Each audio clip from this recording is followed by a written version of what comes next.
The scholarship season has started, and if you are looking forward to apply a lot of scholarship in this season, you need to take into account that you might apply for scholarships that wants you to do interviews during the selection process.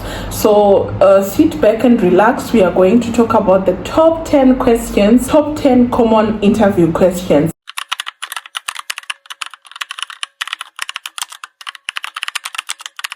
So hello guys, if you're new here, my name is Tafara, and on this channel we talk about opportunities in education, scholarships, and personal growth, of course.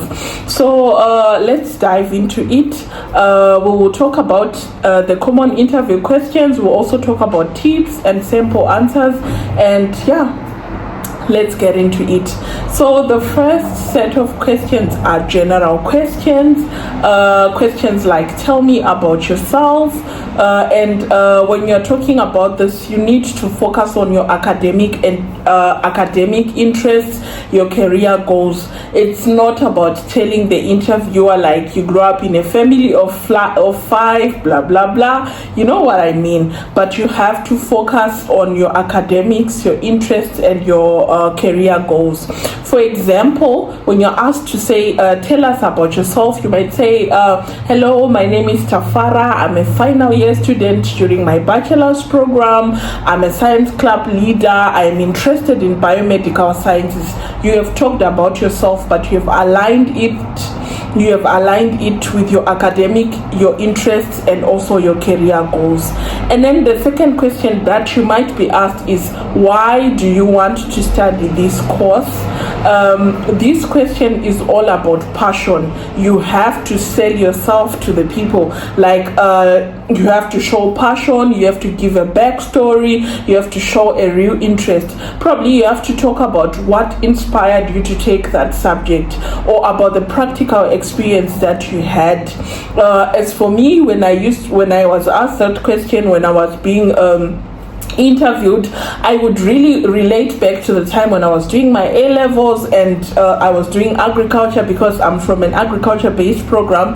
I was doing agriculture, and we know that in agriculture we have a lot of fields. We have agri-economics, we have agri-engineering, we have agribusiness, we have crop science, we have animal science. So each time I'm asked about that, I will talk about how learning the animal science part of agriculture during my A-levels sparked an interest into me. I saw that I didn't have to put so much effort when working with it. It really interested me, and that's how I used to sell myself when it comes to why I chose doing animal science. So you could find an inspirational story about your field and you say that, or maybe it could be you read a book if you are into arts, or you can actually link it to quite a lot of things. Now the other thing that they might ask you is, why this university? A lot of people really answer this question with hesitance, but I think this is a way to also see to also showcase that you have done your research and you really know what you want. So when we are talking about this, you have to mention the specific programs that they have, the cutting edge research that they do, the facilities. You have to let them know that you researched about the university and you're really looking forward to learn quite a lot of things from their university. For example, in my case, when I'm asked this, like, why did you choose this company, why did you choose this university, I talk about the genetic research. I normally research quite a lot of things before I go into the interview to know what are the facilities that they have that other genetics labs do not have, or what are the facilities that they have what other universities do not have. You can also talk about the different rankings that you have had, or you can even relate to other success stories that are coming from that university. So when you're answering that question, you are answering with knowledge, you're answering as someone who has done her full research. So this question is very important, and we should also remember that when they're doing the selection process, it's a point form. Your academic transcript might be well polished, you might be the best student, but what it means that if you don't do well in their interview questions, you might lose out on points. So please guys, take this seriously. So now that we have talked about personal questions, let's talk about subject specific questions. These will definitely come out because I know that most of the university interviews bring about, professors or people in the field or in the faculty that you're applying for. So you should be ready to expect subject-specific questions. So let's get into it. So one of the questions that you might be asked is, what topic in your field excites you most? You should be very fluent, and you should speak about the topic that you really like in a way that shows excellence, that shows you are, a purpose-driven person, that shows that you pay attention to the things that are happening in your field. So, for example, you have to be very specific and be up to date. Like if you are now, in a genetic, I'll give an example. If you're going if you're applying for a program that is in genetics, and you start talking about, technologies that were really developed in the 20th century when we started in the 2000s, that might show that you are not keeping up to date with the things that are done. But right now in genetics, CRISPR is the hot topic. So you might talk about that it excites me. How is it impacting lives? How is it helping in terms of cancer research and a lot of things? So please do so well to research very well in your field, and ensure that you answer this question with precision, with passion, with everything that you have. So I've given an example in genetics because that is my field, but you can actually put in a question, you can actually put in an answer, an example that is related to your field. And I would go on and say gene editing in livestock is really working to get rid of mutations and all of that. So I will not go much on genetics, but that's how you could answer that question. Now, the other question that you can be asked is, tell us about something you read or watched related to your course. You have to choose academic material, right?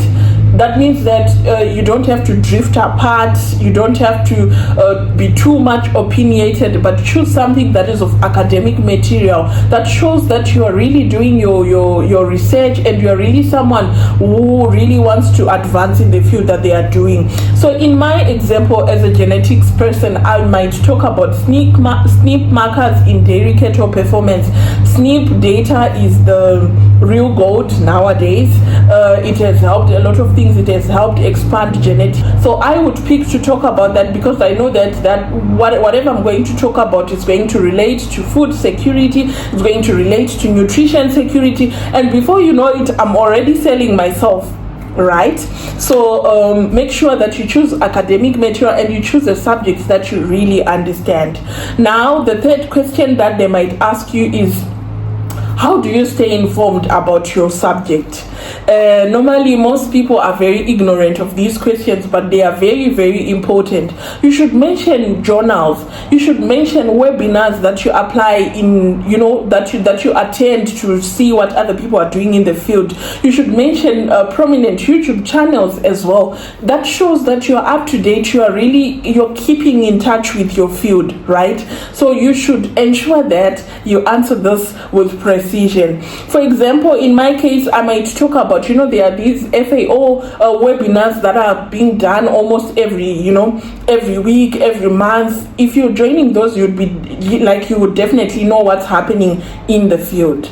So that is also one thing that I think it is important, have some knowledge when it comes to your subject. Now, we are now going to talk about the third type of questions. They could be behavioral or ethical. Ethics fits in all fields, guys, be it sciences, be it arts. Ethics is very important. And they might ask you, describe a challenge that you faced, right? And how you actually solved the problem. So you could use this STAR method that I normally want to use when I'm being asked about describing my challenge. The STAR stands for situation, task, action, result. STAR stands for situation, task, action, result. I will talk about the situation in which I faced the challenge. I'll talk about the task I had to do and the action I also had to do to ensure, and the results, how I ended up tackling that challenge. So you could talk about, how you delivered a presentation to address, these gaps and all of that. That should also help.